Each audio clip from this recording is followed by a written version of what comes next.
I'm Barbara. I'm Cheryl. And I'm Naima. We're three black moms.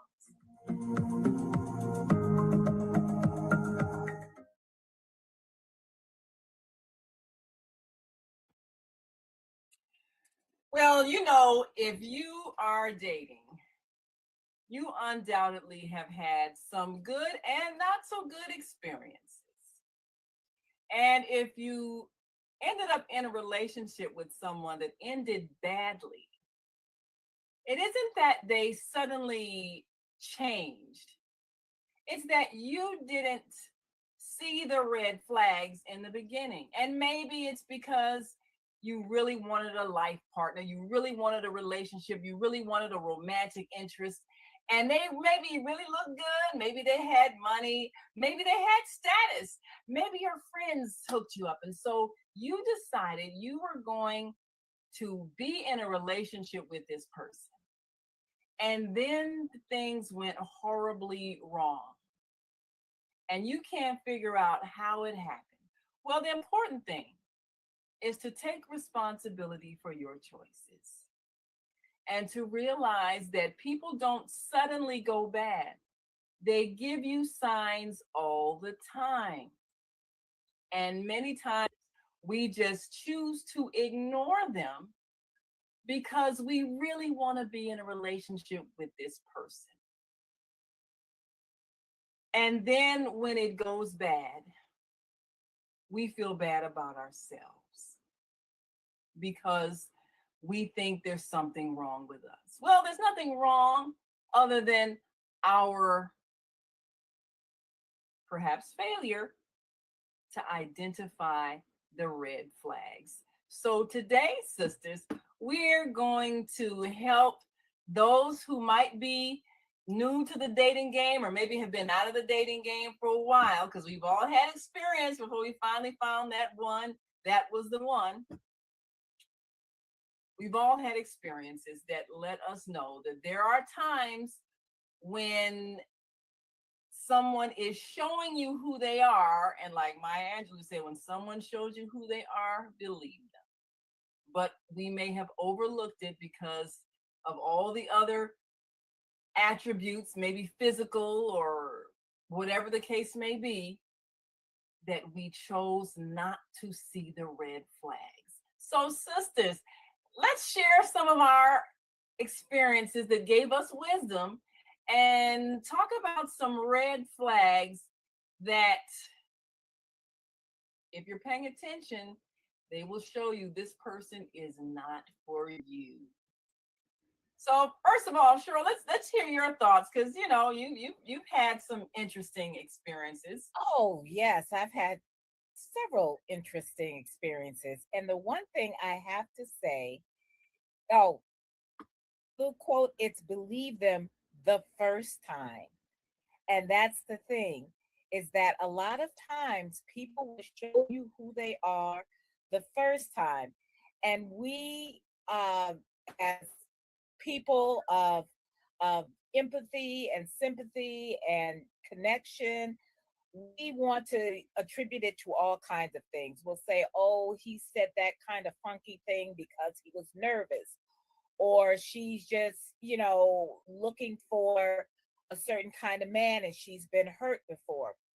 Now, I'm what of the three of us, I'm the only one who's been married more than once. My first marriage ended very uh, quickly, thankfully, and it was a lot of red flags that I probably should have seen, but stars in your eyes, and the person was charming, which is also sometimes a red flag.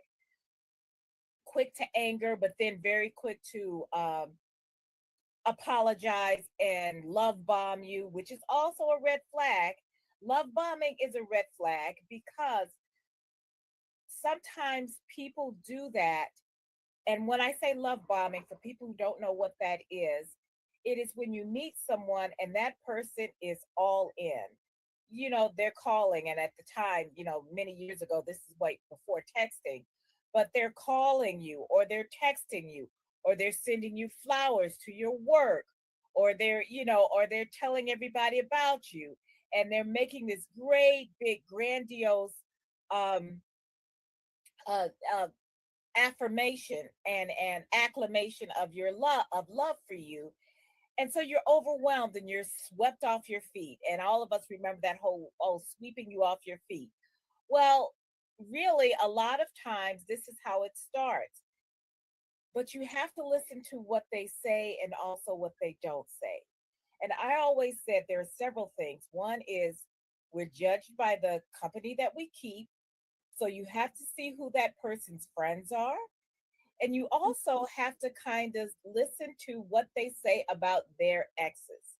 I always said, and this came from many years of picking the wrong person or having the wrong person pick me, that when a person speaks very badly about their ex and takes no accountability, or maybe they take a little accountability, but they always seem to be more the victim instead of the bad guy, and this can be male or female, you have to kind of start, why is this always happening to you?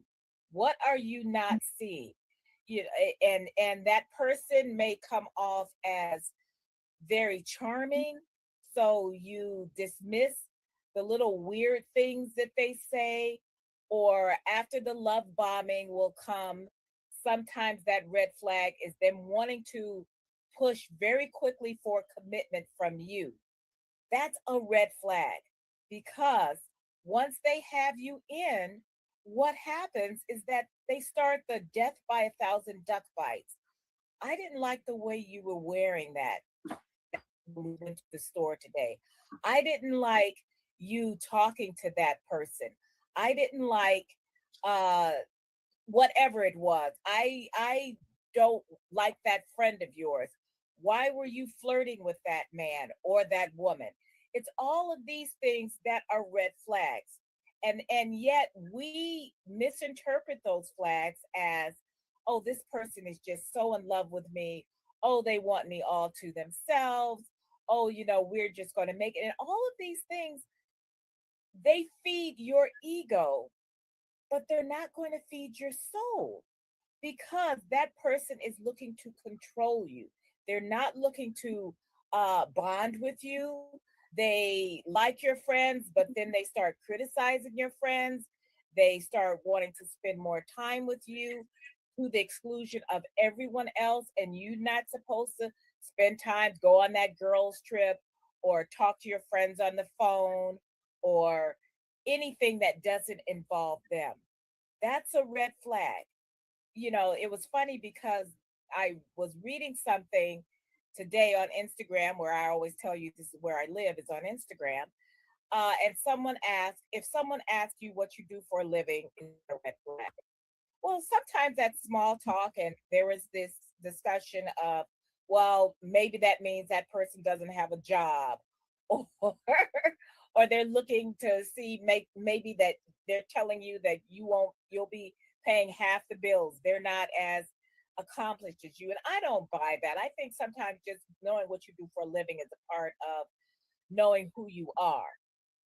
However, if that person is using this information to affix certain things to you. Oh, you're snotty, you're stuck up, you're college educated, you make too much money, or you don't make enough money, or you just want a meal ticket, or they want you to be their meal ticket. All of those things are red flags, because money can be a great stressor, especially early in a relationship. Oh, Go 50-50 on that first date, make it a casual, make it a coffee date. If that person seeks to impress you. Another one, some was asking if somebody covers the takes yeah. you on When a, they ask you, should you cover the tip? yeah, Should she you should cover the receive tip. or should Yeah. be offended? And I feel like you're saying, if it's casual first date, it's okay, because I don't expect you to pay for everything, and I don't want you thinking you paid for everything. Yes. So, so I don't have a problem with that.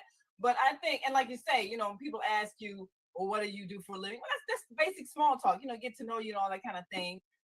However, if somebody asks you how much you make, that is a red flag. Why do you need to know? Nobody needs to know what I'm making other than my tax preparer, because they need to be able to prepare my taxes in a way that I Why is that even in the conversation? Now that you mentioned that, I don't think I've ever had anyone know what I'm making. ask me how I much get they your made. business, you know. So Yeah. you know, Well, I think you have to also realize, and this does not just fall on the young. I'm thinking back to my college days when I was meeting new people. A lot of these older classmen, they pounced on the freshman women because we were all so innocent and dumb. But there was this one guy who was just so bad, and asked me out. And we're just walking down Main Street. This is in Peoria, Illinois. And we're passing by a store with all kinds of jewelry and things like that. And I said something like, "Oh, I really like that. That's kind of pretty." He says, "Oh, I'll get that for you." Rushed in there to buy it. And now this may not seem like a red flag to you, but to me, that was really frightening, that me just saying I like something, and this is like my first time out with this person, and he is like rushing to get something for me, and I don't even know you to be for you to be buying me jewelry. But I think there are a couple of things, because older women can fall into these traps too, yeah, especially if you have been either single a long time or recently divorced or broken up. You've had some bad relationships under your belt, and anyone who is remotely decent, you're going to fall for them and not see any of the red flags. Now, there are a couple of books I'd like to recommend. I recommended them to my high school students. One is called How Not to Fall in Love with a Jerk. And the other one is called, by the same author, How Not to Marry a Jerk. And it goes through all these steps that you look for in a relationship. One of the first things they say is that sex on an early dating relationship is a complete ruiner of a real relationship, because you don't know anything about the person. The physical might be good, it might be really good, but it disguises the real person. You cannot build a relationship on physical intimacy alone. There are so many other avenues that need to be explored before you get to that. I know that Steve Harvey has the 90-day rule. I think that's cute. But some act like a man and think like a woman. you know, some people, they're like, "Oh, what a fox. Act like a woman, think like a What man. a great chick." Let us see if we fit together physically. And it needs to be so far none of that. And I will tell you, I'm totally old school. Wait till marriage before you jump in the bed with somebody. And I know a lot of people don't do that anymore. But you need to at the very least, be able to trust this person on a level where they are trustworthy.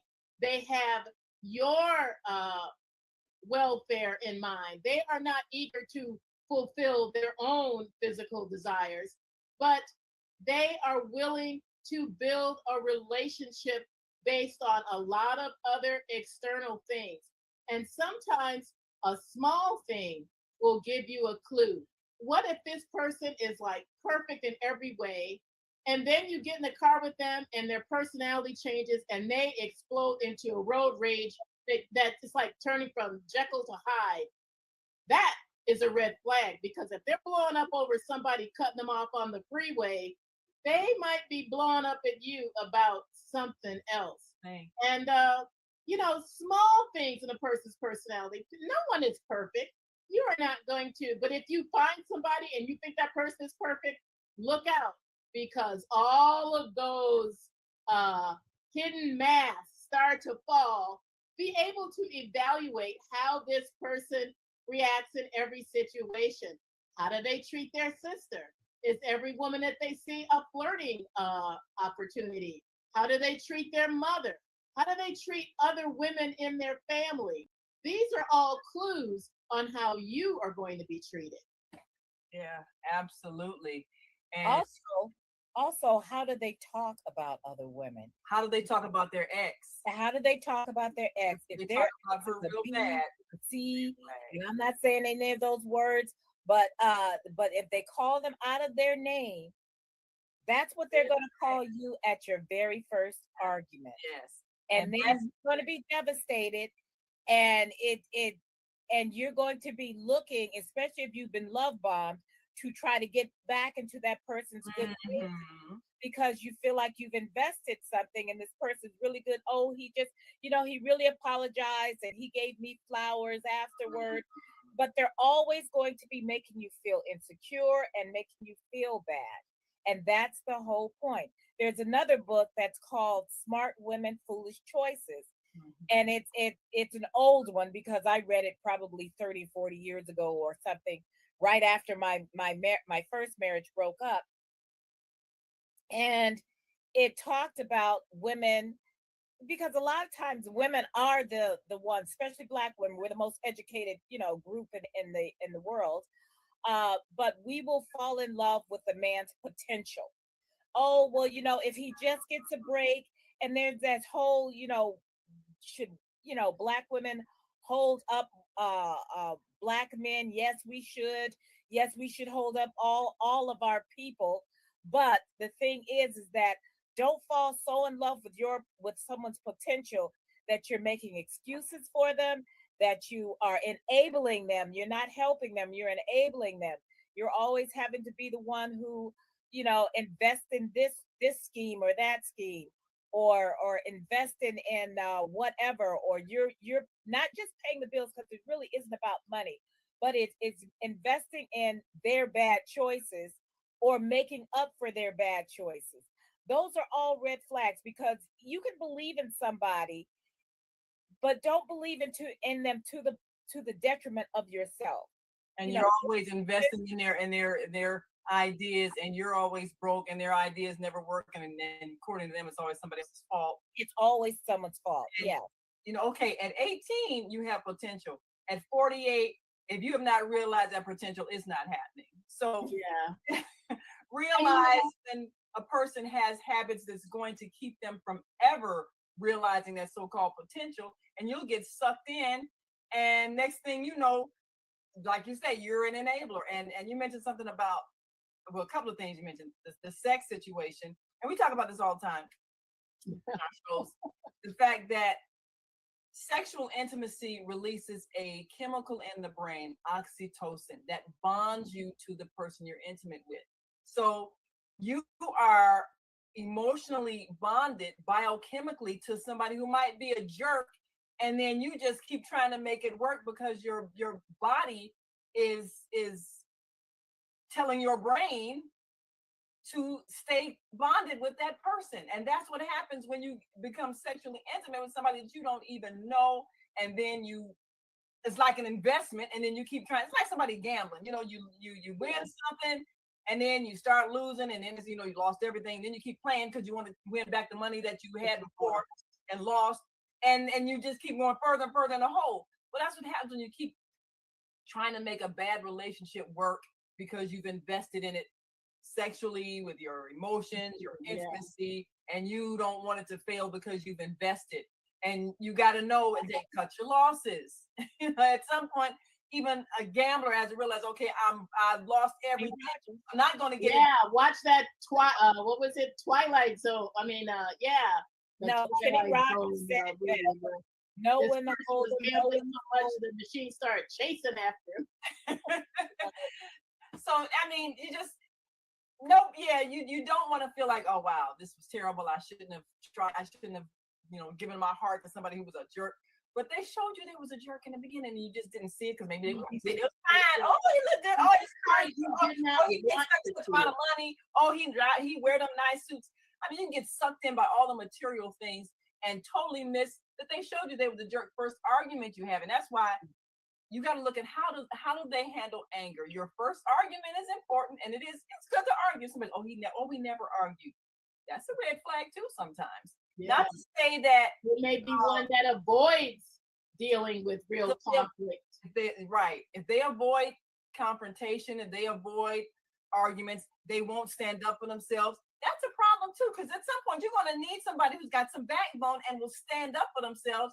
And if you disagree and they just, okay, well, whatever you say, that's a red flag. Because who Because wants somebody who doesn't have And that? never go into a relationship with someone thinking, oh, they'll change or I can change them.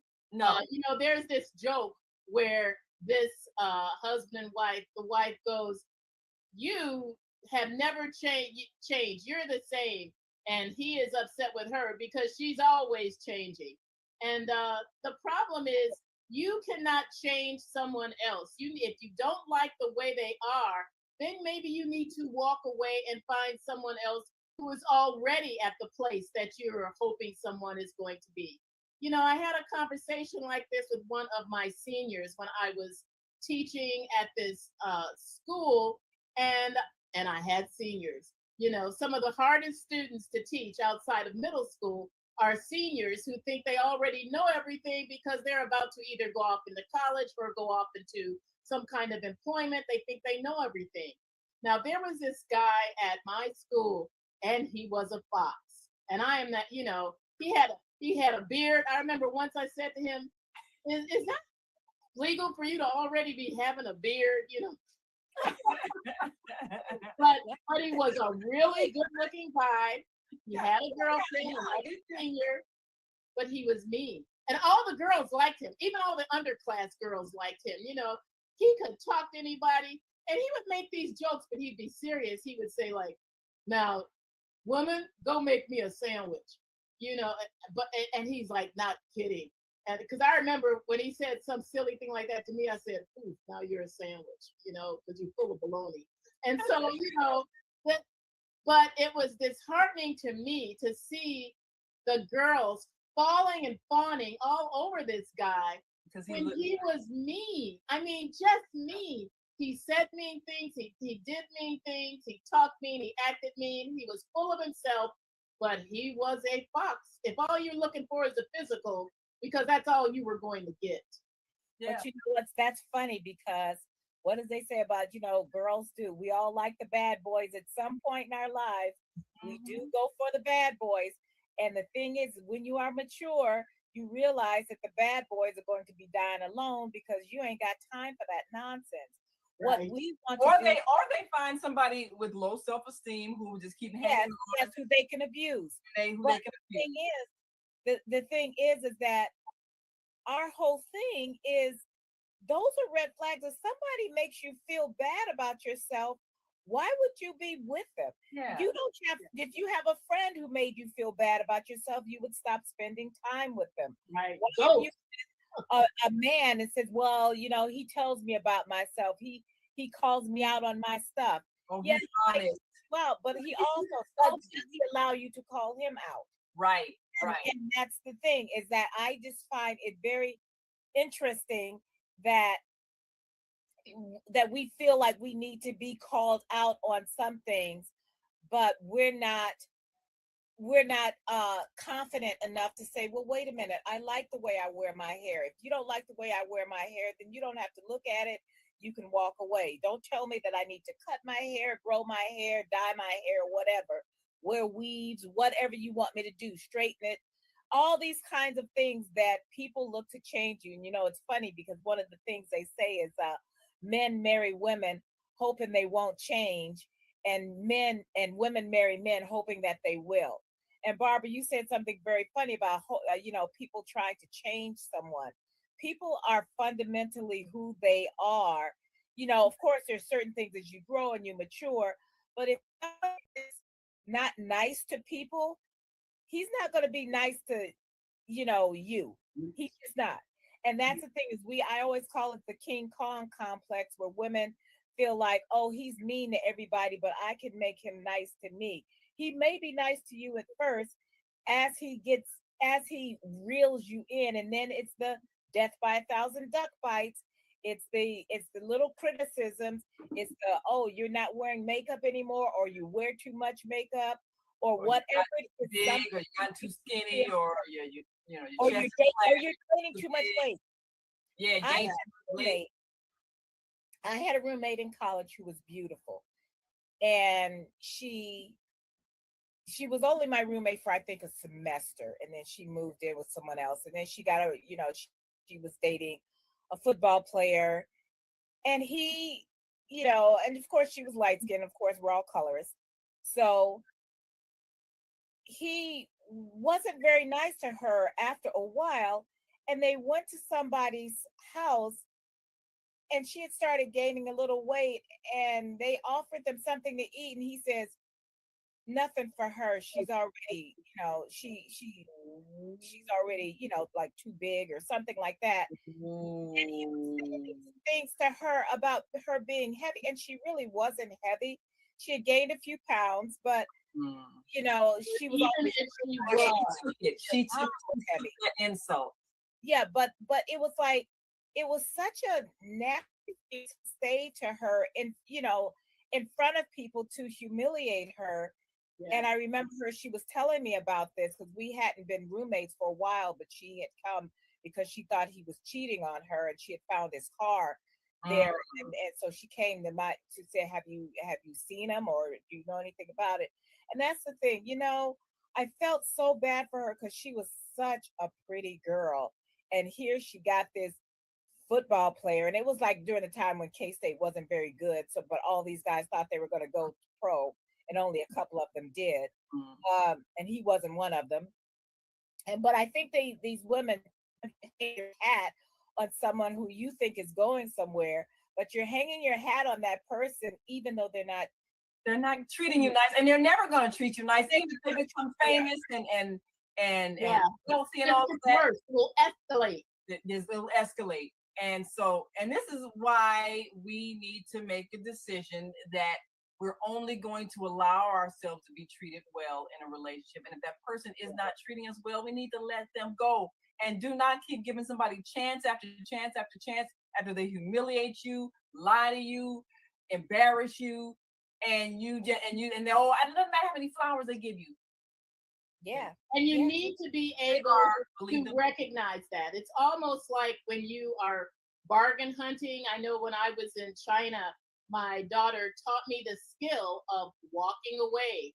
There's a certain amount you are willing to pay, and they will not come down if they think that they might lose a sale. You walk away, and they will run after you to the okay, the $4, $3, $2. But you got to be willing to walk away. But And you have to be willing to always walk be away. willing to And walk. the same thing in a bad relationship. As soon as I was thumbing through this book that was on my daughter's shelf, and the title of it was Boundaries. And it was all about those kind of things. If you know your own boundaries, you will not fall victim to someone overstepping them. that's Yes, it. Well, yes. we've got to go, and we hope you learned something. And if you're in a relationship where you need to walk away, walk away. Walk away. It's okay. You know what? Walk Be sad. away, Renee. Be sad, cry, put on some sad music, and then say, you know what? More in the relationship, and then say, but there is obviously somebody else out there for me. This Yeah. just wasn't the one. No second chances. No, okay, we'll fix it with counseling. That person has already shown you who they are. Yeah. Believe them. Believe me. The All first. right. The first time. Well, we will see you next time. And until that time, I'm Naima. I'm Cheryl. And I'm Barbara. We are three Black moms. Bye.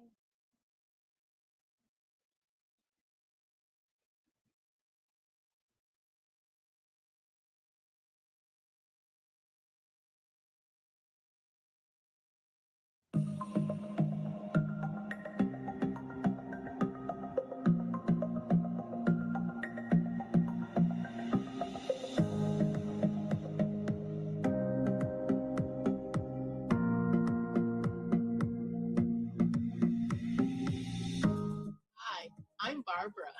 I'm Cheryl. And I'm Naima. We're three Black moms.